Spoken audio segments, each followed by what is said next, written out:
the assembly and the building of the new Catholic Church.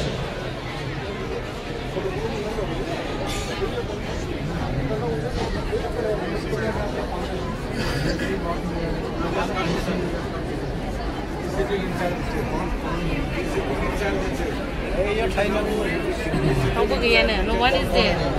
Không có ghi nữa.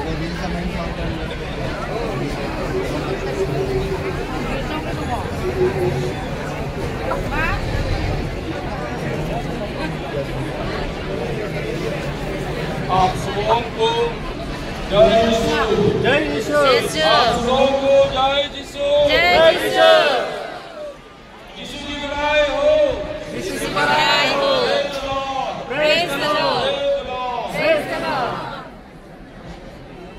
Today, Bongkar Diocese is blessed by the presence of many archbishops, bishops of North India, provincials, fathers, sisters, and all the dignitaries.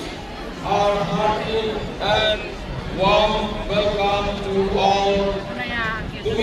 The foundation stone was laid on 20 August 2019 by Most Reverend Thomas Gulombil, the Bishop of Bongkar Diocese. Priest, Secretary, and also Minister President, and also you Archbishop to be near our grace when he is cutting this ribbon. We all. And now invite Chancellor of the Diocese to hand over the key of the Catholic Church. Clap, clap, clap, all clap now, opening the key. Opening the key. Lord, please, by our His grace, God,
दा जोबथ'बाय लोगोफोर भिडिअखौ एसेयावनो दोनथ'नोसै बयनिसिमबो गोजोनथोंसै आरो उननि आपल'डआव लोगो मोनफिनसिगोन bye bye गोजोन्थों।